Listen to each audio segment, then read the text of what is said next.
आप सभी का अपने इस YouTube चैनल पे स्वागत है। आज की इस श्रृंखला में हम टेस्ट नंबर 7 की चर्चा करेंगे, जो एमीन का चैप्टर है अपने 12th क्लास में। उसके बेस पे इक्वेशन है। इक्वेशन नीट CUT जैसे एग्ज़ाम के लिए काफ़ी इम्पोर्टेंट है, तो सभी स्टूडेंट के लिए फ़ायदा करेंगे।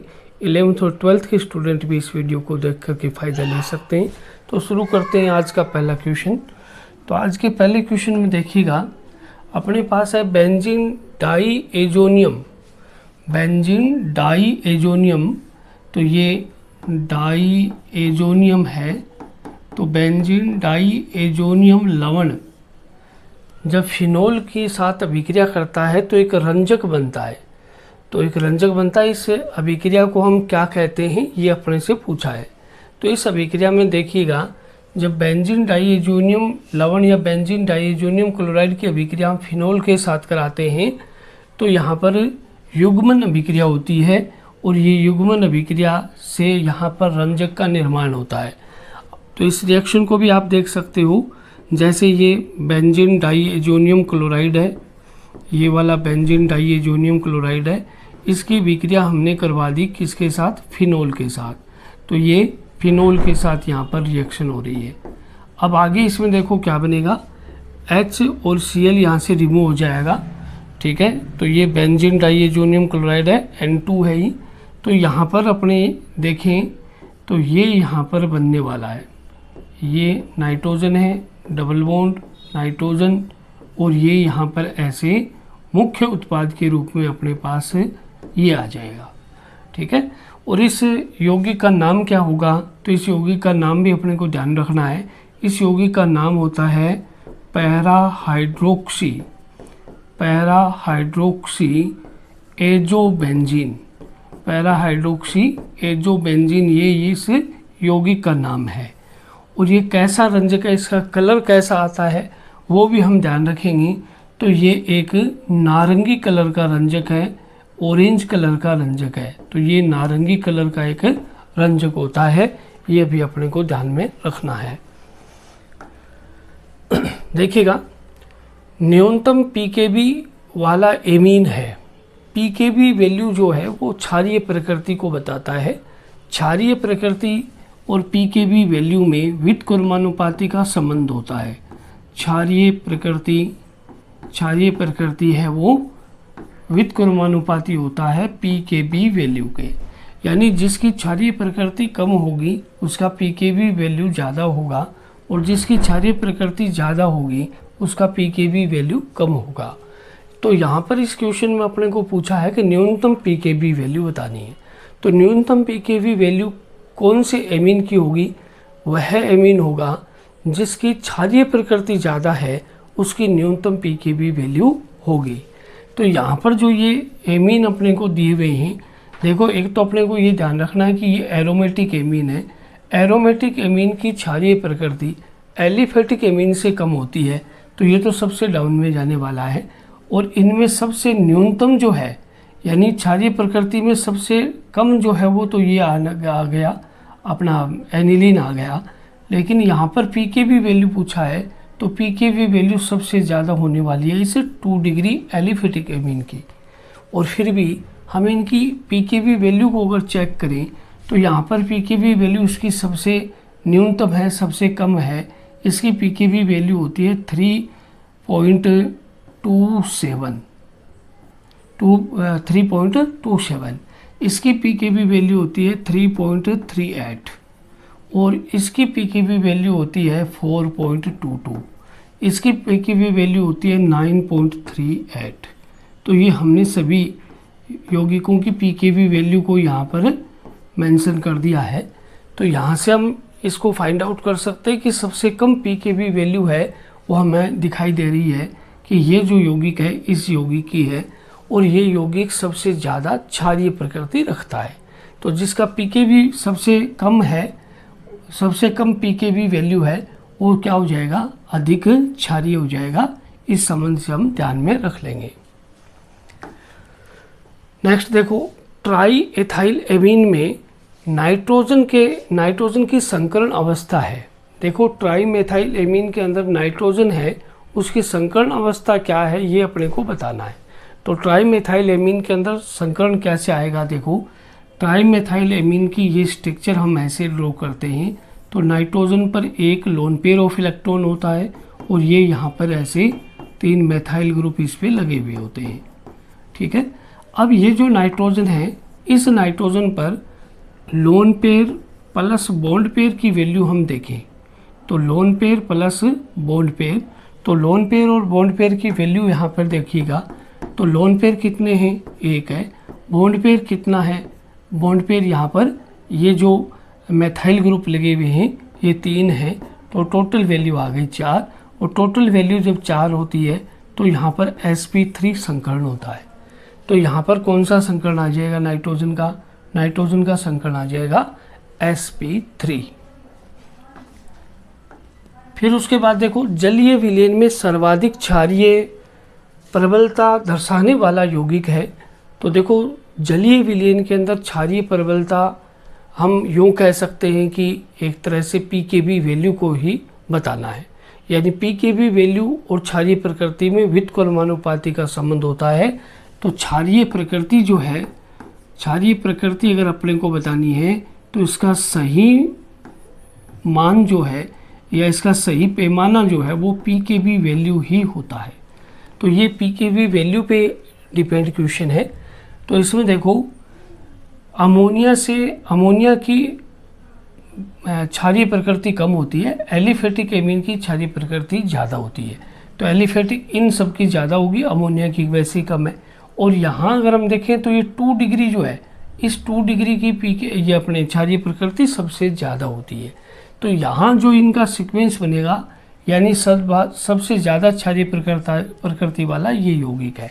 हम इसको इस तरह से याद रख सकते हैं, इनमें अगर क्रम लिखेंगे तो ये क्रम ऐसे बनेगा। देखो ये सबसे ज़्यादा 2 डिग्री एमीन आएगा, ठीक है। उसके बाद यहाँ पर ये सबसे ज़्यादा आ जाता है अपने पास 2 डिग्री एमीन NH वाला, 2 डिग्री एमीन सबसे ज़्यादा। फिर उसके बाद में यहाँ पर आएगा 3 डिग्री वाला एमीन, तो ये C2H5 ये 3 डिग्री वाला एमीन हो गया। ये इससे कम क्षारीय प्रकृति का होगा। उससे कम क्षारीय प्रकृति का होगा 1 डिग्री एमीन, ये वाला 1 डिग्री एमीन हो गया। और फिर इससे भी कम देखेंगे तो ये अमोनिया आ जाएगा। तो क्षारीय प्रकृति का ये क्रम रहेगा और ये क्रम जो है वो pKb वैल्यू के अकॉर्डिंग ही बना हुआ है। अगर आप इनकी pKb वैल्यू हम चेक करें तो हम चेक कर सकते हैं। देखो इसका pKb वैल्यू होता है 3.00, इसका pKb वैल्यू होता है 3.25 और इसका pKb वैल्यू होता है 3.29। ये इनके pKb वैल्यू है और इसका pKb वैल्यू होता है 4.75, ठीक है। तो अब देख सकते हैं अपने कि क्षारीय प्रकृति कौन से यौगिक की ज़्यादा होगी, जिसका pKb वैल्यू सबसे कम होगा। तो जहाँ पर अगर जलीय विलयन बोल दी जाए यानी एक्वस फेज बोल देंगे तो भी यही आपको इसी अकॉर्डिंग आपको ध्यान में रखना है। तो ये आपको यहाँ से इस सीक्वेंस को आप याद करके इस क्वेश्चन का आंसर दे सकते हैं। और सीक्वेंस को आप इस तरीके से भी याद कर सकते हैं, 3 डिग्री 2 डिग्री, सॉरी इसमें 3 डिग्री नहीं, सबसे पहले आता है इसमें 2 डिग्री, तो ये 2 डिग्री आ जाएगा। 2 डिग्री ये सबसे पहले आ गया 2 डिग्री, फिर यहाँ पर आ गया 3 डिग्री और फिर यहाँ पर आ गया 1 डिग्री और सबसे डाउन में चला गया अमोनिया। तो ये इनका सीक्वेंस बनता है। तो इस सीक्वेंस से भी आप इसका आंसर बता सकते हो। नेक्स्ट देखो, अम्लीय माध्यम में SN+HCl से नाइट्रोबेंजीन का अपचयन कराने पर प्राप्त उत्पाद होगा। देखिएगा नाइट्रोबेंजीन है ये वाला, इस नाइट्रोबेंजीन का अपने को अपचयन कराना है और अपने पास कंडीशन क्या लिखी हुई है, कंडीशन है अपने पास SN+HCl, इससे अपने को इसका अपचयन कराना है, रिडक्शन करवाना है। तो अपने पास ये एरोमेटिक प्राइमरी एमीन आ जाएगा यानी एनिलीन अपने पास प्राप्त हो जाएगा। तो सही आंसर ये C वाला आ जाएगा। नेक्स्ट देखो, एथेन नाइट्राइल का लिथियम एल्यूमिनियम हाइड्राइड द्वारा अपचयन करने से प्राप्त उत्पाद होगा। तो देखो एथेन नाइट्राइल क्या है, CH3CN है। अब इसका अपने को अपचयन करवाना है लिथियम एल्यूमिनियम हाइड्राइड द्वारा। तो लिथियम एल्यूमिनियम हाइड्राइड है, लिथियम एल्यूमिनियम हाइड्राइड है, ये इसका अपचयन करेगा। तो ये अपचयन करके ये वाला यौगिक है वो बना देगा। तो ये कौन सा यौगिक है, ये है एथेन एमीन या एथिल एमीन। तो ये एथिल एमीन जो है वो यहाँ से प्राप्त होने वाला है, ये इसका सही आंसर हो जाएगा। नेक्स्ट देखो, निम्नलिखित में किसके द्वारा प्राथमिक एमीन की पहचान की जाती है। देखो प्राथमिक एमीन की अगर हमें पहचान करनी है तो जो यहाँ पर रिएजेंट लिखे हुए हैं उनमें से ये सबसे अच्छा रिएजेंट है, यही अपना सही आंसर है, सबसे अच्छा रिएजेंट है ये। तो यहाँ पर जो रिएजेंट है इनके अंदर इस क्लोरोफॉर्म और KOH क्षारीय क्लोरोफॉर्म की अभिक्रिया अगर हम प्राथमिक एमीन से करवाते हैं तो यहाँ इसकी पहचान की जा सकती है। देखो अगर मान लो अपने पास कोई भी प्राइमरी एमीन है और इसकी क्लोरोफॉर्म के साथ अभिक्रिया करा रहे हैं इस टाइप से, तो यहाँ पर अगर हम देखेंगे तो ये एल्किल आइसोसाइनाइड बन जाता है। ठीक है, एल्किल आइसोसाइनाइड बनेगा। और साथ में अगर हम देखें तो साथ में 3KCl अलग हो जाएगा, 3KCl अलग हो जाएगा। और हम देख सकते हैं कि यहाँ पर 3 अणु हैं वो जल के भी अलग हो जाएंगे। तो ये यहाँ पर रिएक्शन हो जाती है। और यहाँ जो ये एल्किल आइसोसाइनाइड बना है जिसको अपने कार्बिल एमीन भी बोलते हैं, जैसे ये बनेगा तो तीव्र बदबू आने लग जाएगी। एक फाउल स्मेलिंग सब्सटेंस है ये।